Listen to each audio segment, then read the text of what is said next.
여러분 안녕하세요. 수다학의 지승현입니다. 수학이라는 과목에 대해서 얘기할 때 나는 한 번도 고민을 해본 적이 없어라고 자신 있게 말씀하실 수 있는 분들이 많지 않을 것 같은데요. 자, 그래서 이렇게 수학에 대해서 가지고 계시는 여러 가지 고민들을 저희가 함께 들어보고 또 그에 맞는 해결책을 찾아보는 시간을 마련했습니다.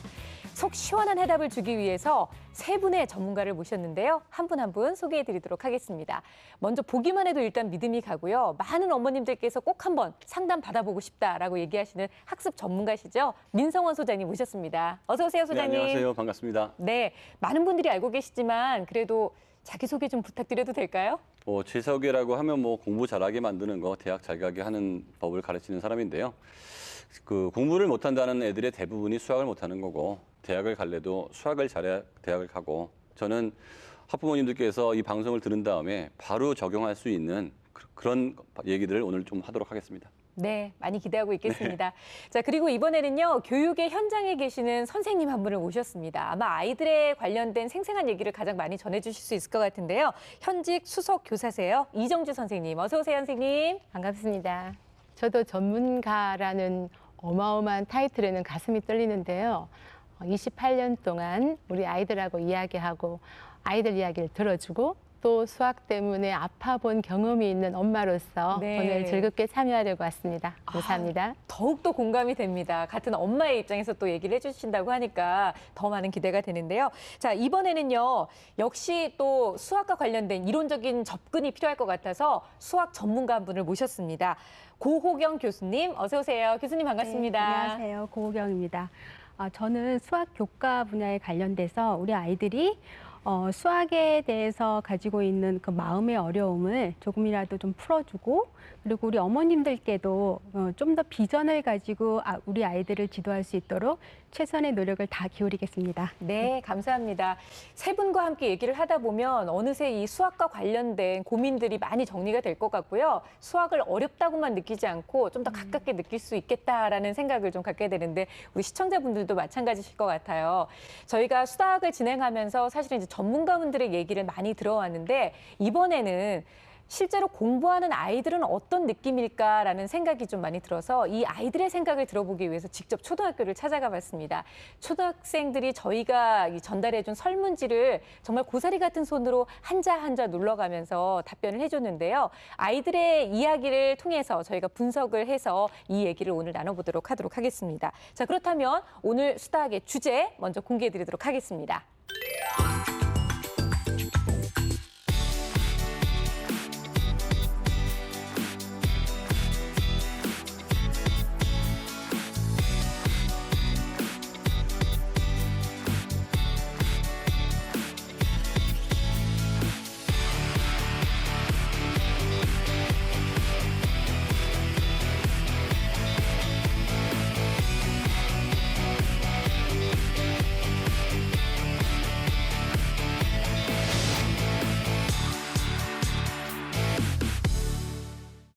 네, 오늘의 주제 바로 나는 이럴 때 수학을 포기하고 싶다입니다. 수학은 늘 항상 어렵고 늘 포기하고 싶지만 우리가 흔히 얘기하는 수학 포기자가 만들어지는 시점이 바로 초등학교 고학년 때라고 많이들 얘기하시는데요. 그래서 특별히 초등학교 4, 5, 6학년 학생들의 이야기를 좀 많이 들어봤습니다. 먼저 세 분의 이야기를 좀 들어봤으면 좋겠는데요. 세 분은 정말 초등학교 다니실 때 수학을 좋아하셨는지 궁금해요. 민성원 선생님 같은 경우는 우리가 늘 항상 부러워하는 서울대를 나오신 당연히 수학을 잘하셨겠죠. 고등학교 3학년 때는 이제 잘 했는데요. 네. 그 어린 시절로 생각하면 사실 공부를 해본 적이 별로 없고 특히 수학은 정말 싫어했고 학습지 같은 경우를 할 때도 엄마가 시키면 한 3분의 1도 안 하고 나머지 버리고 그랬거든요. 네. 근데 이제 그 당시하고 지금하고 상황이 다른 게 지금 아이들이 수학을 굉장히 많이 하고 있는 것 같아요. 그래서 어차피 수포자라는 게 이제 고등학교 3학년 올라가면 상대평가로 가는 거기 때문에 저 때는 발생하지 않았던 문제가 지금은 발생하는 것 같고 이 방송을 통해서 제 얘기가 아닌 전반적인 아이들의 얘기를 통해서 솔루션을 한번 만들어쓰고 싶습니다. 네, 너무 자신 있게 말씀해 주셔서 믿음이 갑니다. 네. 우리 고우경 교수님은 어떠셨어요? 어렸을 때부터 수학을 좋아하셨으니까 이렇게 수학 전문가가 되셨겠죠.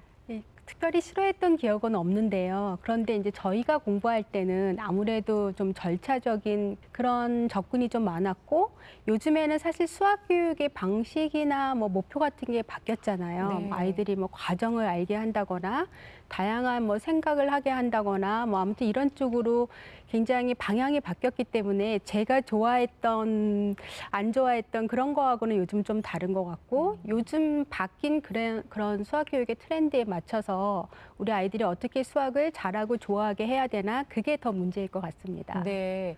이정주 선생님은 어떻게 수학을 잘하셨을 것 같아요, 왠지. 저희 때는 잘하고 못하고 이런 생각을 별로 해보지 않은 것 같아요.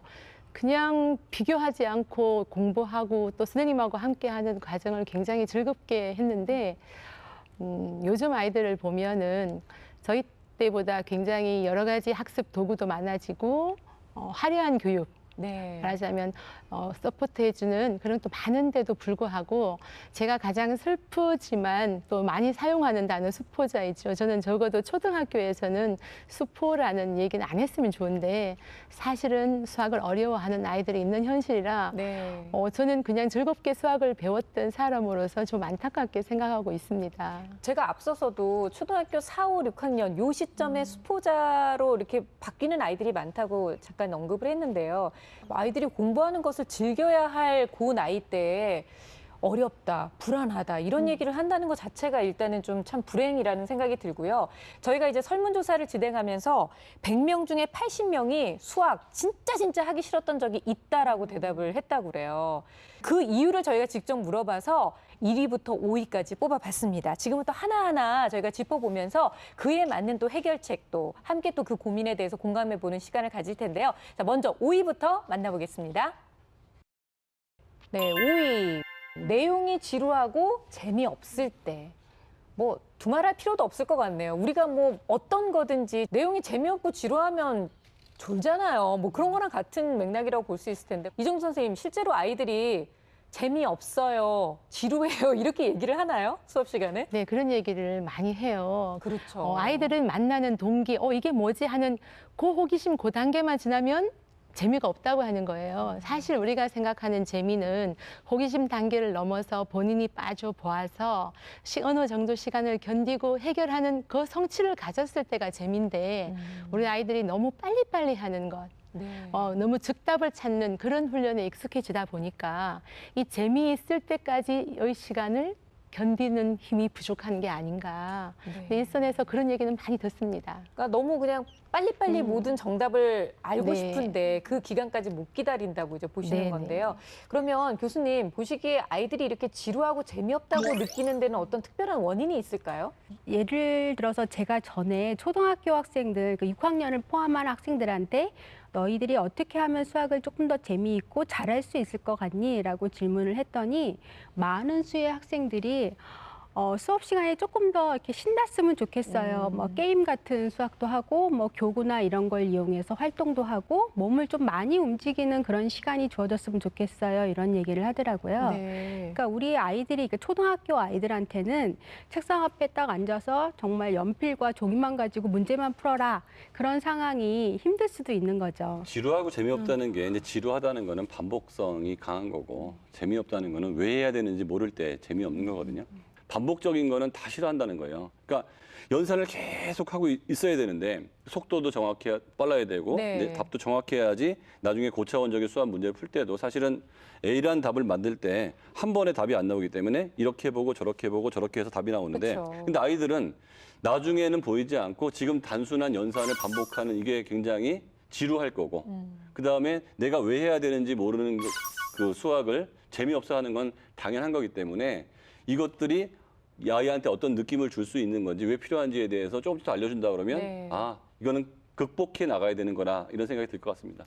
근데 아이한테 이거를 이해를 구하고 어떻게든 하게끔 만드는 것 자체가 어려운데 어떻게 좀 유도할 수 있는 방법을 조언을 해주신다면요? 일단 엄마가 생각부터 바꿔야 될 것 같아요. 그러니까 엄마가 재미없고 지루하다는 생각을 갖고 수학을 시키고 내가 수학을 못했기 때문에 한이 있거든요, 엄마들이. 그래서 내가 수학만 좀 잘했더라면 뭐 좋은 대학을 갔을 텐데 수학만 잘했더라면 인정받았을 텐데 너만큼은 수학을 정말 잘해야 된다라는 생각이 있고 그 영어 수학에 그런 문제가 많이 생기는 거죠. 그렇죠. 근데 지금 계속 말씀하시면서 이제 이종수 선생님 굉장히 웃으셨어요. 웃음을 막 못 참고 그러시는데 학부모 입장에서는 또 다른 어떤 경험들이 또 있으셨나 아니, 이제 봐요. 부모로서는 내 아이에게, 이 아이에게 모든 걸 제공해 주고 싶은 거예요. 근데 사실 사랑도 아이가 소화할 만큼 줘야지 사랑이지 그렇죠. 넘치면 스토킹이라고 하잖아요. 네. 그거와 마찬가지로 우리 아이가 빠져서 재미를 느낄 때까지 그런 단계를 부모님이 봐줘야 되는데 우리 부모님들이 너무 사랑하다 보니까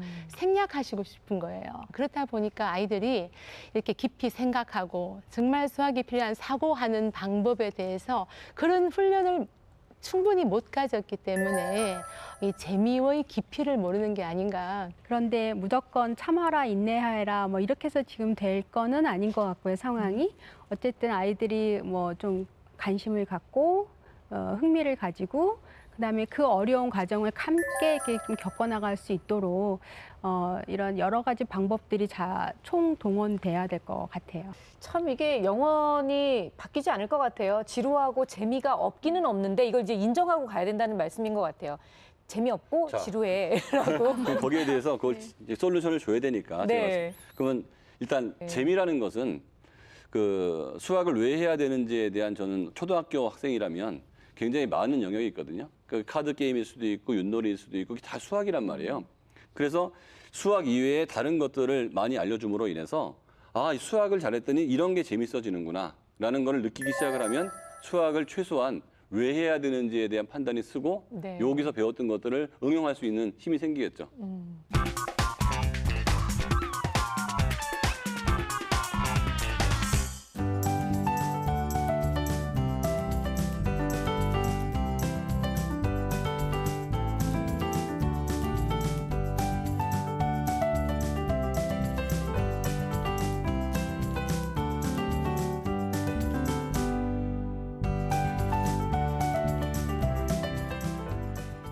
오위 하나만 봤는데도 너무 공감되잖아요. 자, 그렇다면 아이들이 뽑은 4위 함께 보겠습니다. 수학 이럴 때 포기하고 싶다. 4위는 잘하는 친구와 비교될 때. 이거는 정말 두말할 나위가 없죠. 사실 우리가 그냥 뭐 부부끼리도 옆집 아내와 비교하고 옆집 남편하고 비교하면 좀 그렇죠. 네, 이게 가장 상처가 되거든요. 근데 내 아이한테 공부 때문에 다른 친구와 비교를 한다. 근데 사실 제가 이렇게 요즘 보면은요, 엄마들이 아이들을 비교하는 것도 있지만 아이들이 스스로 친구와 비교하는 경우도 많이 있더라고요. 선생님 어떠세요? 비교를 하면 안 된다는 게 너무 자꾸 정설처럼 네. 이렇게 나가 있는 것도 문제인 게 OECD 국가 중에서 우리나라의 학생의 행복 지수가 얼마다. 이것도 비교한 거잖아요, 다른 나라랑. 그렇죠. 네. 그러니까 무역 지수가 얼마고 행복 지수가 얼마다. 이것도 다 비교하고 있잖아요. 그래서 비교라는 것은 더 높은 단계로 위한 현재의 인정이기도 해요. 다만 그 비교 자체가 나쁘다는 게 아니고 비교를 통해서 동기부여가 되면 되는데 그렇죠. 이 비교가 이제 이 아이한테 안 좋은 영향을 줄 때 그러니까 비교가 비난이 되면 안 된다는 거죠. 그렇죠. 비교가 이제 안 좋은 영향을 줄 때 문제지 오히려 어떤 면에서는 동기부여 차원에서 도움이 될 수도 있기 때문에 무조건 비교가 해서는 안 된다라고 얘기하는 것도 네. 그 일단 책임 회피 같아요. 그런데 문제는 아이가 그 비교를 당하는 아이, 그렇게 양육이 되는 아이들은 만약에 이게 수학 자체 학습에 관심을 갖는다기보다는 그러니까 남과의 비교해서 더 잘하고 싶은 그런 쪽의 경쟁 의식이 굉장히 과열될 수 있다는 네. 게 좀 문제인 것 같아요. 그래서 만약에 이 얘가 경쟁이 좀 과열되고 그런 것들을 좀 즐기고 계속적으로 지속적으로 잘한다. 그러면 문제는 없죠. 그런데 문제는 그렇게 상대적인 경쟁으로서만 그 학습을 바라보는데 어느 순간 이게 한계가 와. 그랬을 때 이 아이는 나는 다른 애들보다 이게 굉장히 머리도 나쁘고 뭔가 이게 문제가 있구나라고 하는 그런 지각을 딱 하는 순간 네. 문제가 발생하는데 그런 것들을 벗어나고자 하는 그런 회피 효과를 보이는 거죠. 그래서 네. 내가 다른 아이들보다 뭐 열등하거나 부족하다라고 하는 것들에서부터 벗어나려고 그래서 나는 열등하거나 그런 부족해서 못하는 게 아니라 나는 노력을 안 해. 나는 관심이 없어. 그렇게 위장을 하는 거예요. 그런 식으로 회피를 하면서 그래서 결국은 수학 학습에서부터 노력을 기울이지 않고 손을 놔버리는 네. 그런 극단적인 형태가 또 벌어지기도 하는 거죠. 근데 비교도 적절한 열등이나 어느 정도의 또래 집단에 대한 경계 비교는 분명히 성장의 원동력이 되기도 해요. 뭐 청어잡이에서 매기 효과처럼 네. 약간의 긴장에 도움이 되는데, 하지만 이 비교가 건강한 성장으로 갈 수 있는 것은 아이가 자신감과 자존감, 나는 할 수 있는 사람이다. 그 건강한 자존감이 형성되었을 때 상승 효과가 나는 것이지, 우리 부모님이 이미 높은 잣대를 가지고 우리 아이는 못한다 하고 하는 비교는 네. 정말 아이의 길을 죽이는 비교라고 저는 생각하거든요. 저도 원래 그렇게 생각을 했었는데 네. 현실로 와보니까 그게 아닌 게, 예를 들어서 그 강남의 모 초등학교에는 전국 수학 경시 대회에서 1등부터 3등까지 한 애가 한 반에 있더라는 거예요. 전국에서 전국권 애가 한 반에 3명 있어요. 네. 그러면 일반 아이가 전국 수학 경시 대회에서 1등부터 3등까지 하는 애 반에서 아무리 수학을 노력해도 얘는 4등인 거예요. 그래서 어머니가 진짜 애 때문에 유학을 갔어요. 이게 좋은 케이스인지 모르겠는데, 근데 2년쯤 있다가 찾아왔다는 거죠. 미국 수학 경시 대회에서 상을 받았어요, 얘가. 왜냐하면 이 아이가 6학년 때 미국을 갔는데 네. 곱하기 두 자릿수 곱하기도 선생님이 5문제를 딱 내주더래요. 근데 애들이 그걸 끙끙거리고 피는 거예요, 미국 6학년 애들이. 얘는 그냥 뚝딱했겠죠. 얘는 암산으로 한 거죠, 암산으로. 그랬더니 이 선생님이 얘를 데리고 교감 선생님한테 데려간 거예요. 한국에서 지니어스가 왔다고, 천재가 왔다는 거죠. 그래서 교감 아까 한 거 다시 해봐라 했더니 얘가 딱 풀어내니까 네. 학교에서 우리 학교 수학 대표로 얘를 키우자. 그러니까 비교 집단에서 얘가 월등히 우세한 거예요. 근데 어느 비교 집단에서는 얘가 열등한 거죠. 그러니까 엄마가 맹모 삼천지교라는 게 꼭 교육 환경이 최고로 좋은 학교가 얘한테 좋지 않을 수 있다는 거죠. 어머니는 우리한테는 항상 선택의 기회가 있기 때문에 비교를 했을 때 열등할 수 있는 환경에는 우리 아이를 안 넣는 게 좋아요. 다시 말하면 우리 아이가 경시를 할 수 없는 아이인데 경시반에 넣었다. 멀쩡한 아이가 거기서 꼴찌라는 거예요. 그렇죠. 영재고등학교도 꼴찌가 있거든요. 그러니까 그 판단을 잘 하시면 네. 비교를 안 할 수가 없는 게 스스로 현실이잖아요. 아이들이 다 점수가 나오는데, 그렇다면 비교를 했을 때 우리 아이가 열등하다는 판단이 들지 않게끔 해주시는 게 좋을 것 같습니다. 네, 소장님은 남자분이라서 그러시는지는 몰라도 엄마 마음이에요. 이렇게 비교를 해서 자기 자녀를 정말 정확한 수준으로 판단을 하는 그런 분은 없다고 봐요. 저도 엄마 경력 29년째인데요. 네. 아직도 우리 아이의 수준은요, 제가 생각하는 제 눈높이의 수준과 아이의 수준은 다른 것, 한참 차이가 있거든요. 근데 우리 초등이나 중등 어머님들한테 현실적으로 우리 아이의 수준을 봐라. 그 수준 엄마들 인정 못 하셔요. 자, 그래서 거기에 이제 과학적인 기준이 들어가야 되는 거죠. 네. 그러니까 우리가 이성을 갖고 해야 될 게, 우리 아이가 저 집 아이보다 빨리 못 뛸 때는 비교하지 않아요. 아이 안 뛰어도 돼. 왜? 그 집 아이는 키가 월등히 크고 봐도 근육이 좋거든요. 힘도 세 보이고. 네. 근데 이 공부라는 거는 머리로 하는 거기 때문에 이 안에 들어가 있는 거는 안 보여서 비슷하다고 생각이 드는 거죠.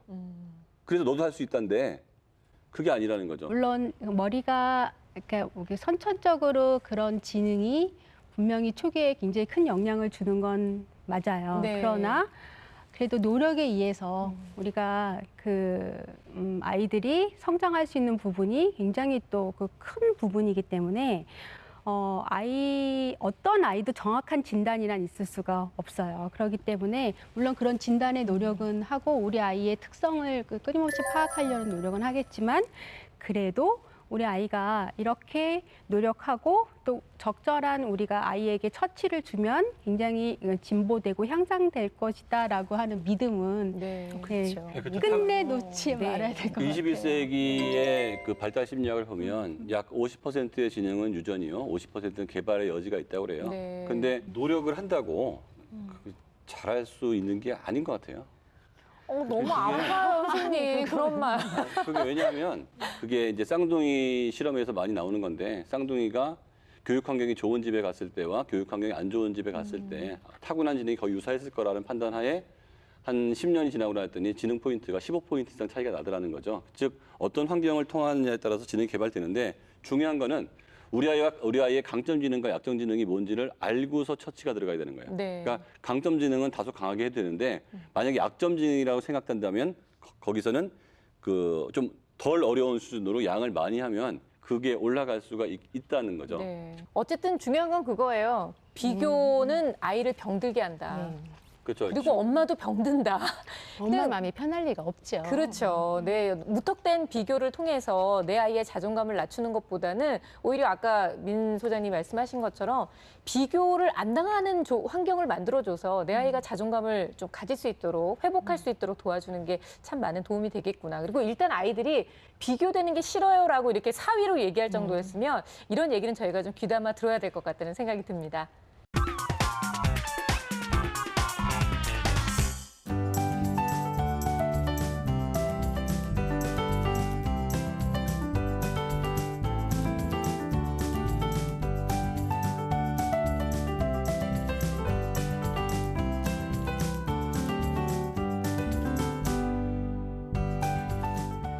자, 계속해서 수학 이럴 때 정말 포기하고 싶다. 3위를 함께 확인해 보겠습니다. 3위는요. 많은 학원을 다녀야 할 때. 공감되시죠? 사실 뭐 이렇게 아이들 키우셨을 지금 다 이제 20살 넘은 이제 장성한 아이들을 뭐 가지고 계시니까 그때만 해도 이렇게 학원을 많이 보내지는 않는데 요즘 아이들은요. 학원을 너무너무 많이 다녀요. 선생님, 그렇죠. 아이들이 학원 얘기 많이 하지 않나요? 힘들다고? 네. 학원 때문에 너무 바빠요. 오히려 역으로 학원 숙제가 학교의 숙제나 과제보다 더 많은 경우가 있더라고요. 암기를 네. 해와야 되는 것들. 한두 개가 아니고 뭐 대여섯 개씩 다니는 아이들도 있으니까. 아니 도대체 요즘은 뭐 어른들도 뭐 막 바빠 요즘 스케줄이 아주 빡빡해 뭐 이런 얘기 아이들 입에서 이런 얘기가 나온다는 게 너무나 정말 신기할 노릇인데요. 실제로 저희가 한 설문조사를 살펴보면 90%가량이 학원을 다니고 있었고 평균이 3군데였습니다. 그리고 4군데 이상을 다니는 아이들도 많았었는데요. 그중에 빠지지 않는 학원이 바로 수학학원이었어요. 수학학원. 야, 근데 이렇게 수학이라고 하는 것을 아이들을 어쨌든 간에 이제 부모님 입장에서는 계속 해야지만 성적이 올라갈 수 있다고 생각을 하니까 이제 시도를 하고 계시는 건데요. 3분 다 이제 학부모이셨으니까 솔직히 말해서 나는 수학과 관련돼서 학원 보내본 적 있다 하시는 분 계세요? 네, 너무 솔직하게 대답해 주셔서 감사합니다. 왜냐하면 일하시는 엄마시니까 더더군다나 학원의 도움을 받을 수밖에 없지 않았나 싶어요. 어떠셨어요? 네. 뭐 어거지로 보냈다고는 말씀드릴 수 없고요. 아이가 필요로 할 때는 보냈어요. 또 네. 아이가 친구랑 같이 가고 싶어 하거나 뭐 아니면 뭐 좋은 선생님 있다더라. 이러면서 그래서 갔는데 한 번 되게 재밌는 에피소드도 있었는데 처음에는 저도 이렇게 잦은 출장 이런 것 때문에 좀 아이가 혼자 있는 거에 좀 부담스러워서 학원을 보내려고 시도를 한 적이 있었는데 네.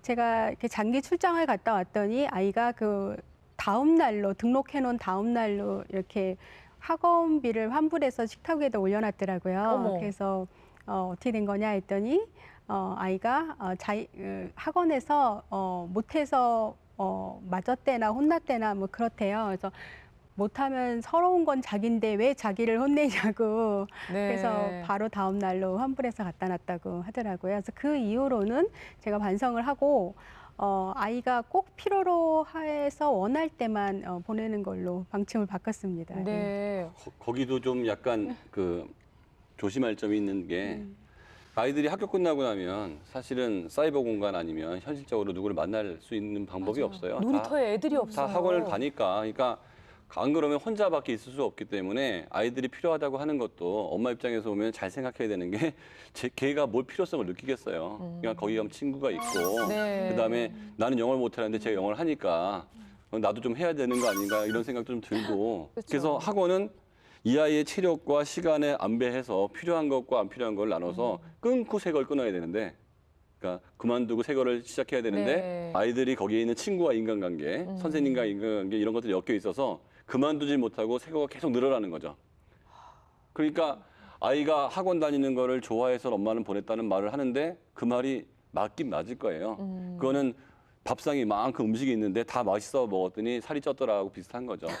그러니까 엄마 입장에서 보면은 이 아이한테 들어갈 칼로리가 어느 정도인지 계산해서 네. 음식을 배분해야 되는 것처럼 이 아이의 체력과 필요성에 의해서 아이가 아무리 좋아하더라도 그만두게 하는 그 용기가 필요한 거예요. 그렇죠. 학원을 보내는 이제 엄마들하고 얘기를 나눠보면 수학은 수학에서 해야 되고 영어는 영어라서 해야 되고 논술은 논술이어서 해야 되고 축구도 해야 되고 그다음에 뭐 자세 교정을 위해서 발레도 해야 되고 너무 할 일이 많은 거예요. 끊을 게 없는 거죠. 끊을 게 없는 거죠. 하나 버릴 게 없는데. 근데 사실은 그 부분이 어느 정도 소화해야 되는 엄마의 자기 불안 아닌가요? 아이가 눈에 보이는 순간 불안한 거예요. 눈에 안 보이는 다른 집 아이는 무언가를 하고 있는 것 같은 거예요. 얘는 왜 저러고 있지? 네, 왜 어떤 방바닥에 엄마- 누워있지? 어떤 이런 엄마들이 생각에. 텔레비를 아이하고 같이 재밌게 보다가도 문득 아이를 보니까 이 아이가 왜 이러고 있어? 다른 집 아이는 공부하는 것 같은데 이런 불안이 든다고 하거든요. 사실은 이렇게 선행이나 심화된 문제가 너무 이렇게 많이 떠돌다 보니까 네. 초등학교 아이들이 자기 학년 수준의 수학 능력은 정상인데 비해서 본인이 생각하기에는 항상 부족하다고 생각하는 네. 그런 경향도 있거든요. 그래서 어느 정도는 부모님들께서 꼭 뭘 해야 된다는 아까 소장님 얘기하시듯이 다른 집의 아이한테 맞는 비법이 우리 집 아이한테 맞는 게 아닌데 그렇죠. 맞아요. 온갖 비법이 난무하다 보니까 그중에 무엇을 엄선해서 우리 아이에게 맞춤형으로 제공하는 능력보다는 좋다는 거는 그냥 만능 특효약 같이 다 한 번씩 해보고 싶은 거예요. 그렇게 하다 보니까 중학교나 정말 해야 될 시기에 공부를 하지 못하고 그때는 정말 질려버리는 네. 이런 현상이 생기게 되는 거예요. 많은 분들이 아무래도 이제 학교에 있는 교육만으로는 만족을 안 하시고 사교육을 하다 보니까 이제 말씀을 드리다 보면 사교육이 결국은 선행학습하고 늘 항상 연결이 돼요. 그 경시학원에 보면 실제로 경시에 막상 나가서 상을 받는 아이들은 뭐 학원 자체에서도 5% 10%밖에 안 되거든요. 네. 학원 자체에서. 그러면 90%는 얘네들 학원비 절약해 주는 것밖에 안 되는 거고 우리가 김연아 선수처럼 스케이트 잘 쌀 수가 없고 누구처럼 골프를 잘 칠 수 없는 건데도 불구하고 막연한 그 불안감 내지는 막연한 동경 때문에 그 산업이 하나 형성된 거거든요. 그래서 일단 그 게다가 지금 경시는 특목고 갈 때나 대학 갈 때도 쓰는 칸도 없어요. 네. 옛날에는 그런 것들을 잘 써가지고 생활기록부에 쓰거나 아니면 자기소개에 써서 대학 입시나 특목고 입시에 플러스가 되기도 했는데 지금 외부 시험은 아예 쓰는 칸도 없기 때문에 실질적으로 막판에 가면 큰 도움도 안 되는 건데도 불구하고 엄마들의 어떤 허영심 때문에 많은 그런 경시를 내보내서 네. 아주 소수의 아이들, 1% 이내의 아이들은 그 경시가 수학을 더 잘하게 만드는 데 도움이 됐지만 99% 아이들은 그렇지 않다. 그것 때문에 학원 다녀서 수학이 아주 싫어질 가능성이 있다는 거예요. 선행이라고 하는 게 뭐 어떤 아이한테는 뭐 자신감이라든가 이런 부분에서 도움이 될 수도 있겠죠. 그런데 문제는 그 우리 아이의 그 인지적인 수준을 고려하지 않고 아까 말씀하신 대로 그렇게 굉장히 과도한 선행을 시킨다는 게 하나 문제고, 그러니까 애들이 학원에서 뭔가 이렇게 좀 배워왔다는 거죠. 수학 겉핥기식으로라도 뭔가 배워와서 뭐 들어봤다는 네, 거죠. 자기는 다 안다 그래서 어떤 활동을 시켜도 별로 적극적으로 참여를 안 한다는 거예요. 네. 근데 거기서 우리가 어른들 하는 말로 건넘는다고 하는 아이들은 그 시간이 지루한 거예요. 그 시간이 지루하니까 다른 아이들이 이 시간을 이제 방해하는, 그래서 네. 선생님들이 생각하기에는 수업의 해방권이 되어버리는 그런 슬픈 이제 일도 가끔씩은 있죠. 우리 아이들은 학원 다니는 거를 힘들어하거나 뭐 싫어하지 않을 경우도 많아요. 왜냐하면 거기서 공부를 안 하거든요. 그러니까, 엄마들이 알고 싶지 않았던 진실인 것 같아요. 엄마들이 우리 아이가 학원을 가면 공부한다고 생각하는데 걔가 거기서 매일 놀고만 있는 거예요. 그러니까 친구가 있으니까. 그래서 엄마는 학원 보내느라고 고생을 엄청나게 하는데 네. 애는 거기 순전히 놀러 가니까 내가 돈을 썼으면 정말로 이게 효과가 있는 건지 없는 건지 우리한테 맞는 건지를 좀 판단해서 네. 좀 최소 30% 정도는 효과 없고 필요 없는 거를 하고 있거든요. 그걸 찾아내는 것만으로도 아이의 정신적 건강과 엄마의 경제력이 다 좋아질 것 같아요. 네.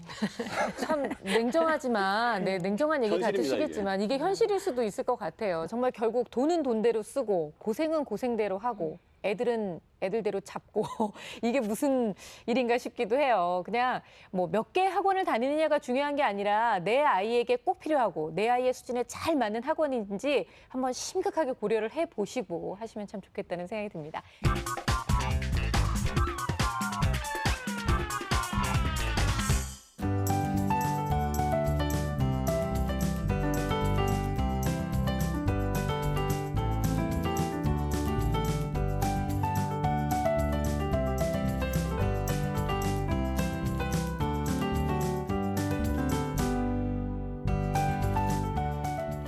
자, 우리 아이들이 수학 이럴 땐 정말 포기하고 싶어라는 생각 언제 들까요? 이번에 2위 한번 확인해 보겠습니다. 자, 2위. 문제가 어려워 도저히 안 풀릴 때. 진짜 막막한 거죠. 아이들이 정말 이렇게 어른들도 사실은 문제가 풀리지 않으면 포기하고 싶은 생각이 들 텐데 아이들은 뭐 당연한 거겠죠? 그렇죠. 아이들이 수학을 하면서 언제 슬프니 그러면 어려운 문제를 만났을 때, 기껏 풀었는데 틀렸을 때, 그다음에 뭐 나는 못 풀 것 같은데 아이들 옆에 애들은 다 풀고 있을 때, 뭐 이럴 때 진짜 좌절이네요. 네. 네, 그러면 우울하고 뭐 좌절감 느낀다 이런 얘기를 초등학생들이 하더라고요. 네. 그런데 그럼 또 반면에 언제금 행복하니 그래도 어려운 문제를 풀었을 때 가장 행복하다 네. 이런 말을 또 해요. 그러니까 양면이 다 있는 것 같아요. 정말 흥미롭네요. 네. 그러니까 어떻게 보면은 이게 풀릴 수 있는 시간과 풀릴 수 있는 능력을 맞춰주면 그 아이는 이 좌절이 어느새 행복이 될 수도 있다는 얘기잖아요. 실제로 아이들이 좀 이렇게 수학을 어려워하는 부분이 있으면 집에서 어떻게 도와줄 수가 있을까요? 아이들의 좀 이렇게 집중해서 보다 보면 내 아이가 왜 이거를 어려워할까라는 게 보일 수도 있을 것 같거든요. 이것도 사실은 아까 얘기한 시간을 이제 견디는 네. 힘, 문제를 견디는 힘인데요. 그런 훈련이 안 되어 있는 거예요. 근데 왜 안 되어 있을까? 왜 어렵다고 할까 했더니 우리 아이들이 공부를 하는데 주로 양만 관리를 하시는 거예요, 부모님들이. 문제집 몇 장 풀어라. 그렇죠. 몇 문제 해라. 몇 문제 해라. 이러는데 사실은 어떤 아이들은 문제의 양보다도 한 문제를 해도 정확하게 자기가 풀고 그 푼 것을 설명을 할 수 있으면 확실하게 아는 아이인데 이런 아이조차도 문제의 개수에 연연을 하다 보면 충분히 그 문제에 대해서 생각을 할 수가 없거든요. 네. 그러니까 문제의 양에 너무 많이 익숙해져 가지고 아이가 충분히 자기 이해를 하지 못하고 넘어갈 때 그때 아이들은 어렵다. 그리고 또 이런 아이들은 어떻게 하는가 보면 문제를 충분히 생각을 하지 않기 때문에 문장제 문제 같은 경우는 숫자가 나오잖아요. 네. 숫자만 다다닥 꺼내는 거예요. 숫자만 꺼내서 자기가 알고 있는 식에다 넣어가지고 답을 그냥 빨리 내버리고 이게 맞든지 틀리든지 보지 않고 그냥 가는 경우가 있어요. 그래서 충분히 생각하고 네. 진짜 어렵다고 하는 부분이 무엇인가를 한번 보면은 충분히 문제를 이해하는 것에 어려움을 느끼는 아이들이 좀 있는 것 네. 같아요. 근데 사실 아까 얘기 다시 돌아가면 애들이 실제로 약간 어려워 보이는 문제를 딱 만나면 일단 도전을 안 한다고 해요. 그런 아이들이 많다고 네. 해요. 그러니까 이미 어려워 보이면 나는 이걸 못 풀어 하고 자신감이 완전히 떨어져 있는 그런 상태인 아이들이 굉장히 많다고 해요. 그렇죠. 근데 이런 부분에 대해서 굉장히 많이 좀 놓치고 있는 부분이 아닌가 네. 그런 생각이 맞습니다. 들어요. 이제 우리가 여기서 아이들한테, 엄마들한테 줘야 될 것 중에 하나가 자신감이라는 거거든요. 근데 그 최상위 수준의 자신감과 최하위 수준의 자신감은 절대 달라요. 그러니까 우리 아이한테는 어느 정도의 그 문제를 줘야 될 거냐. 그 다음에 이 아이 수준에 맞는 문제인지 안 맞는 문제인지, 그 다음에 적절하게 칭찬을 해줘야 될 건지, 네. 아니면 더 강하게 밀어붙여야 될 건지, 그게 모든 아이들한테 다른데, 제일 잘하는 아이한테 수준에 맞춘다거나 너무 어려운 수준의 문제를 줘서 이 아이가 잘할 수 있는 가능성이 있었던 아이인데, 네. 수영 선수 박태환 선수도 처음부터 수영을 잘한 건 아니었을 거고, 그 다음에 김연아 선수도 처음부터 스케이트 잘 타지 않았거든요. 근데 어렸을 때는 가능성만 있는 아이인데 그 가능성만 있는 아이한테 너무 어려운 문제를 줘가지고 그 가능성이 꺼져버리는 경우가 네. 많다는 거죠. 그러면 우리가 얘기했던 그 풀려도 풀리지 않아요라는 문제가 아니라 풀리는 문제를 줘서 내 아이가 나도 하면 되는구나라고 하는 자신감을 주는 게 중요하다는 말씀이신 거죠, 그렇죠. 지금? 그렇지만 뭐 또 그 성취 경험이라고 하는 게 100% 풀 수 있는 문제를 매번 푼다고 해서 성취 경험이 생기는 건 아니거든요. 아니죠. 네. 그러니까 자기가 딱 봐도 처음에는 어려워 보이거나 못 풀 것 같은 것을 풀어냈을 때 사실 성취 경험을 느끼는 거예요. 근데 그런 것들이 쌓이면 아이들이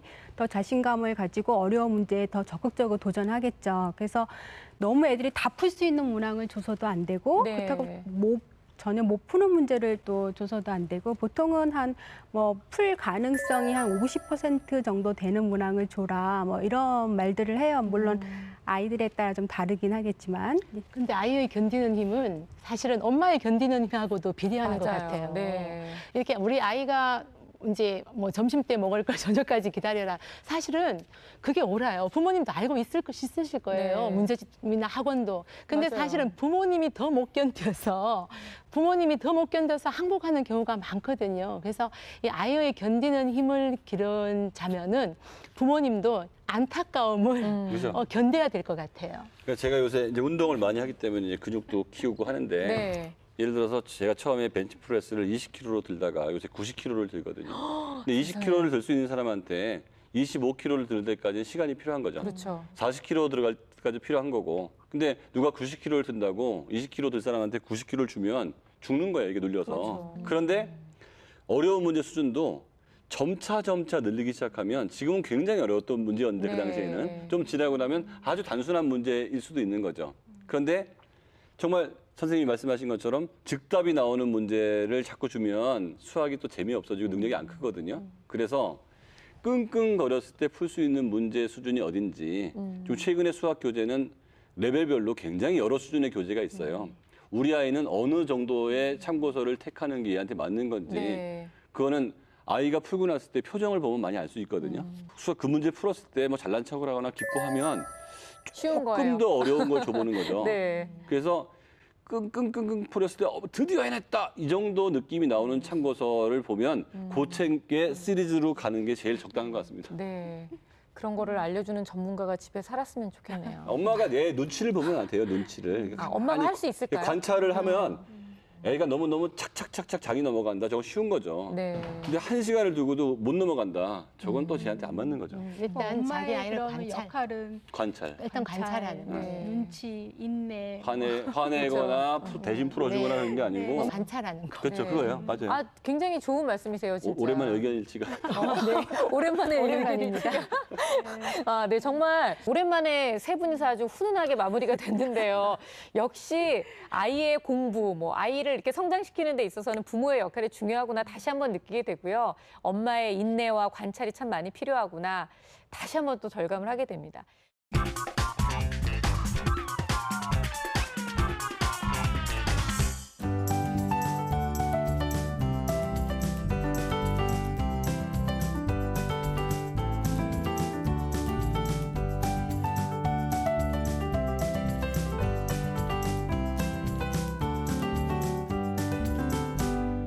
나중에는 보이지 않고 지금 단순한 연산을 반복하는 이게 굉장히 지루할 거고 비교를 당하는 아이, 그러니까 남과의 비교에서 더 잘하고 싶은 경쟁 의식이 굉장히 과열될 수 있다는 게 학원 때문에 너무 바빠요. 학원 숙제가 학교의 숙제나 과제보다 더 많은 경우가 있더라고요. 가능성만 있는 아이인데 그 가능성만 있는 아이한테 너무 어려운 문제를 줘가지고 그 가능성이 꺼져버리는 경우가 많다는 거죠.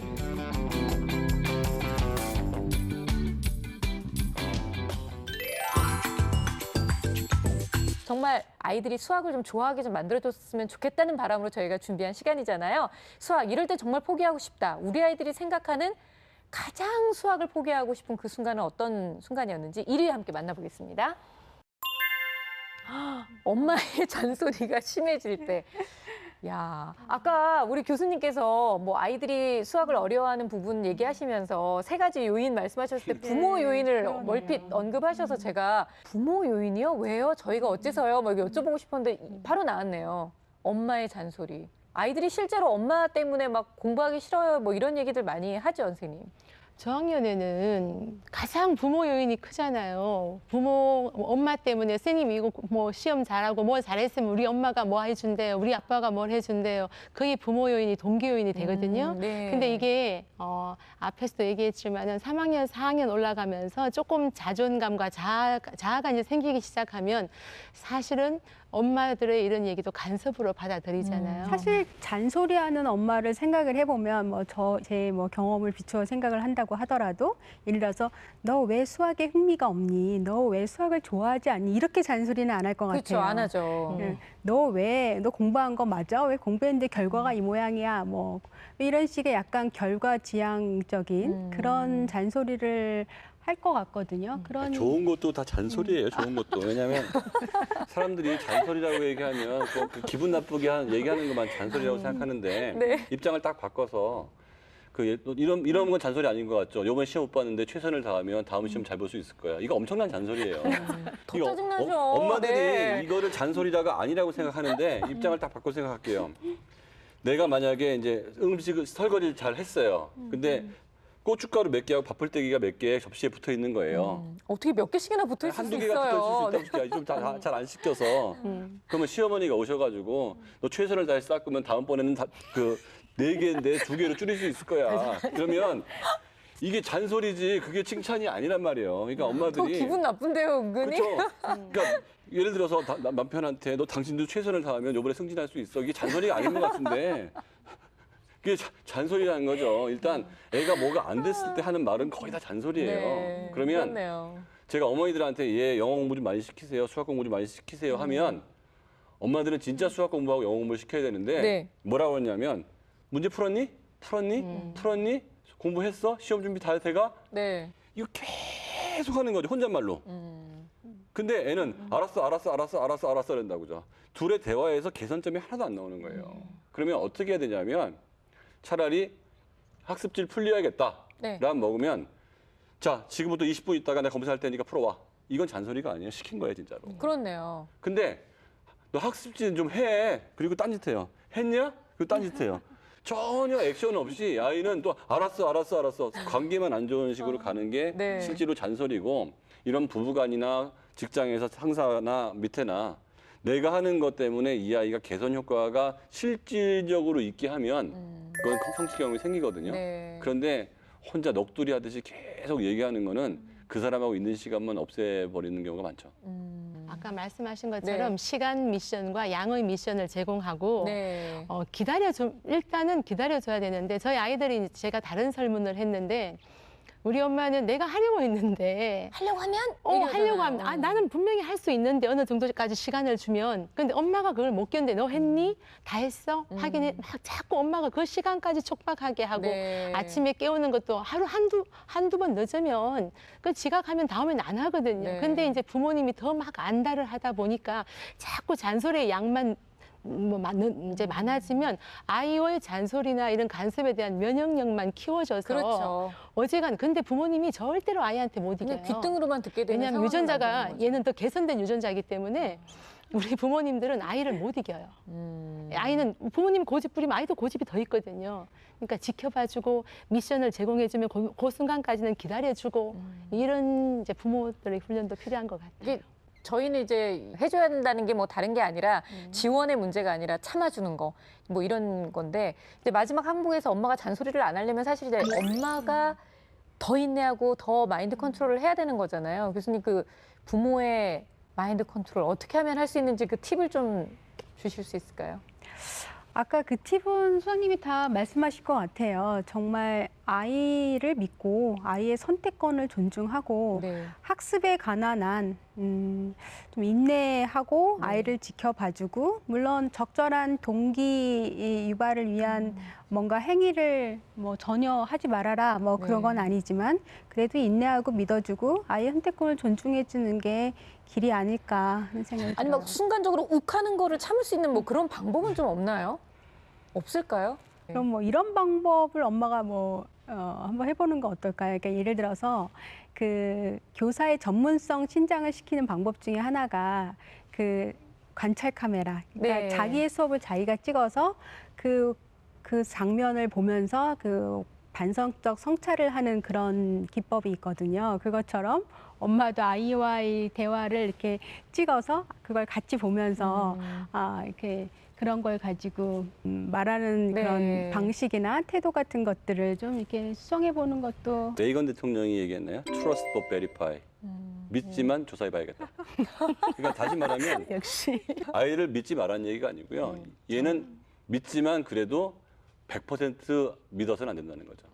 수학은 아이의 능력에 따라서 어떤 아이가 할 수 있는 거를 우리 아이는 못할 수도 있다는 걸 엄마가 알아야 돼요. 그러니까 수학은 얘가 2시간에 하는 거를 우리 아이가 10시간에 해도 못 푸는 경우가 분명히 존재한다는 거죠. 그런데 엄마들은 어떤 착각을 갖고 있냐 하면 나는 못했지만 내가 낳은 아이는 매우 훌륭하기 때문에 너는 할 수 있는 거다. 네. 그래서 너는 머리가 나쁜 게 아니고 노력을 안 했을 뿐이기 때문에 어떻게든지 할 수 있다는 착각이 할 수 있는 아이한테는 도움이 되겠지만 네. 할 수 없는 아이한테는 굉장히 부담으로 가겠죠. 수학은 굉장히 중요한 과목이에요. 그리고 극복하기가 굉장히 힘든 과목입니다. 근데 극복이 안 되는 과목은 아니에요. 그래서 네. 그 여기서 방송을 보고 나서 애한테 잔소리하지 마시고 될 수 있으면 그냥 도란도란 모여서 아 수학을 어떻게 극복하는지 네. 좀 체계적으로 하나하나 들어간다 그러면 좀 지나지 않아서 아이들이 스스로 깨달을 수 있는 기회가 될 수 있으면 좋겠습니다. 네. 아니 제가 오늘 방송을 진행하면서 시간이 이렇게 짧을 수가 없어요. 저희가 앞으로 이제 풀어나가야 될 그냥 간단한 얘기만 오늘 나눴을 뿐인데 1시간이 부족합니다.